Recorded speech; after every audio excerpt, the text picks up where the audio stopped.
on the stage of the actor studio for the first time in my life, I, Mihaela, from a small village în Romania, din Bistrița Năsăud, la 40 de kilometri distanță de Bistrița Năsăud, Caianu Mic, am on the stage now of the actor studio. And I completely forgot my lines. I don't know if I was talking to God, but I must have. Mihaela. It's not Mihula. It's not Mihila. It's not Mahala.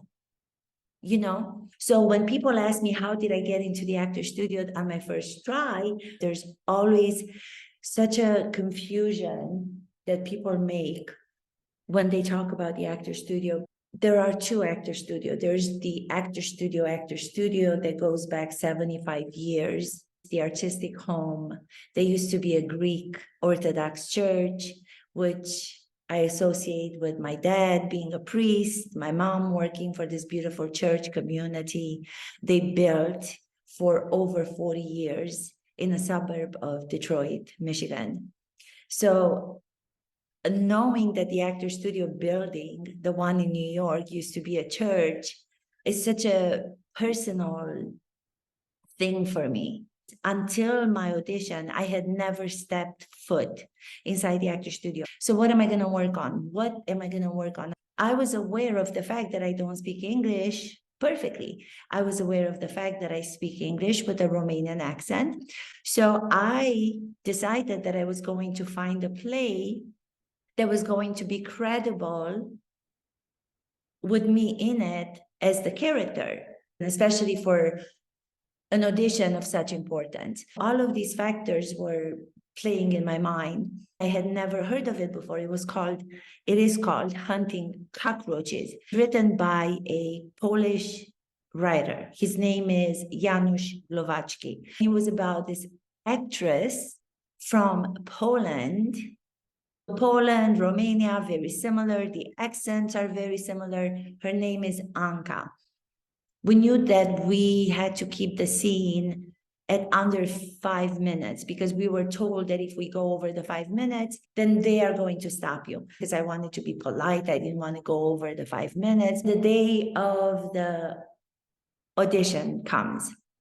Thought I knew the lines, thought I did all the work. Once I got to the actor studio and was hit with the history of it, when I started seeing all the pictures of the greats on the walls, pictures of Elia Kazan, pictures of Marilyn Monroe, pictures of Al Pacino, pictures of Marlon Brando, I believe, pictures of Lee Strasberg, pictures of so many legends, I was so afraid. I got so scared.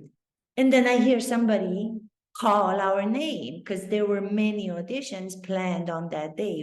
And then so in awe of everything around me, I really thought in that moment that because I didn't start on time, I didn't start the scene as soon as I got on that stage, I thought I messed this up, this opportunity that was given to me. I messed it up. Emotions overtook me, feeling as if I was a failure. On this great stage, this unique home for artists, all of that mixture of took away the fear of there are people watching, the committee that was watching. I was so taken by what was happening to me in that moment, even though I never had rehearsed it to be that way. When I rehearsed the scene, I did not know at that time that that was going to end up being good or bad. When I did see my friend, the other character, and I did say my first line, he responded back to me, and then I responded back to him. It was on top of all of those built emotions, all that inner life, all of those conflicts that I felt about myself.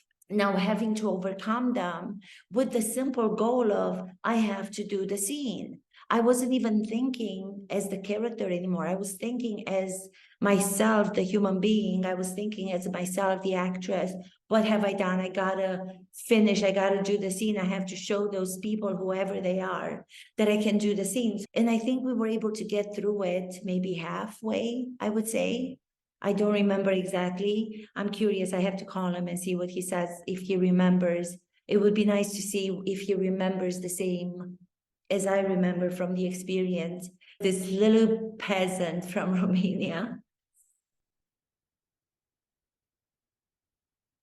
Maybe we got through half of the scene, and then I hear, thank you. Very one note. That surprised me because that meant that they were telling me my 5 minutes were up, the tie from my hair. That's me being in the moment, realizing what just happened and picking it up, which one has to do on stage. You see so many bad actors having an accident happen to them, and instead of taking it and letting it be an obstacle that they have to deal with, letting it be something that's spontaneous in the moment, the gift that's being given to you, that accident, is something that you have to take in. Sensorially, you have to respond to that. You see it, you pick it up. You acknowledge it. It doesn't mean that you come up with your own lines, but you go on with the lines of the scene as they are. That action will inform your character in a way that you had no idea if the accident never happened. It was in the scene as rehearsed. And I remember going home, not even believing that I would ever hear from them. But I didn't think that there was going to be enough. Due to the many actors auditioning every year, they were only accepting 2 or 3 a year. And there were so many. Getting the letter from the actor studio in the mail, we recall moments by using the site, feeling the envelope in my hand on my chest. I opened the envelope. I read the letter. We would like to inform you that we are accepting you as a lifetime member of the actor studio. Seeing that they accepted me as a lifetime member of the actor studio on my first try, I was probably subconsciously doing exactly what method acting is supposed to be about, which is if something else takes hold of you, the place that you are in is affecting you in a way that significant sacred place affected me, then you go with it, especially when you are in an audition of such a place as the actor studio, where this openness to the work is permitted. Any other person up to that time, Al Pacino came in contact with English person for an American person to read that name, it would be El Pacino, El Pacino.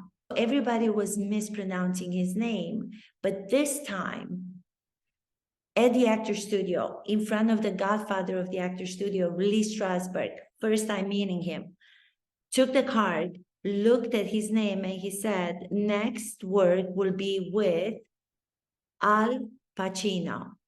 Al Pacino describes it in this interview that I was telling you guys about, talks about that moment and how important that moment was for him, that somebody finally pronounced his name correctly. Oh my God, this is so amazing, because I thought I was the only one that was having such a difficult time with people not being able to pronounce my name, Mahalula, Mikalula, that people have not even tried to say my name correctly. One's name is significant. Thank you so much. I wish I would have used this. So the Actor Studio and SVA, the same year, celebrating 75 years. Thank you. Mwah, mwah, mwah.